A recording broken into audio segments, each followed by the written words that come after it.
Pendant pas mal d'années, je pensais être quelqu'un de solitaire, parce que je vivais seul, je faisais beaucoup de choses seul, j'aimais être seul, j'appréciais ça. Mais en fait, je pense que c'était pas vrai. La solitude, ça a toujours été une conséquence de certains choix de vie plutôt qu'un choix en lui-même. Aujourd'hui, je fais du stand-up, que les gens appellent souvent seul en scène, et du coup, ils s'imaginent que c'est un métier très solitaire. Et c'est vrai, il y a des côtés solitaires, dans le sens où il y a que toi qui te gères. Mais je suis jamais seul dans ce que je fais. Je suis toujours avec des gens, je partage la scène, je suis face à un public, je vois du monde tous les jours. Même chez moi, je suis en colocation, j'ai pas d'intimité réellement. Et ça, je l'avais jamais réalisé avant. Mais ça me frappe maintenant. Ces 3 dernières années, j'ai rarement été seul plus d'une journée.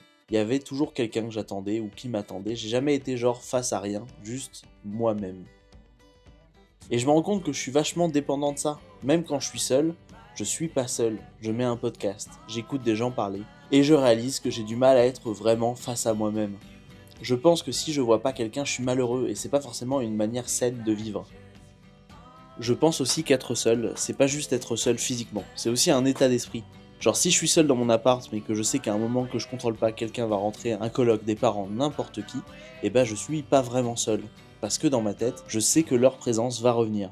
Et ça m'empêche de vraiment vivre une solitude. Donc ce soir, c'est un moment que je me suis donné, j'avais rien de prévu, je suis allé un peu où mon cœur me disait d'aller, je savais que j'allais voir personne, que personne m'attendait, et je me suis posé ici, dans un endroit que j'aime beaucoup, un endroit en hauteur, d'où je peux voir toute la vallée où j'ai grandi.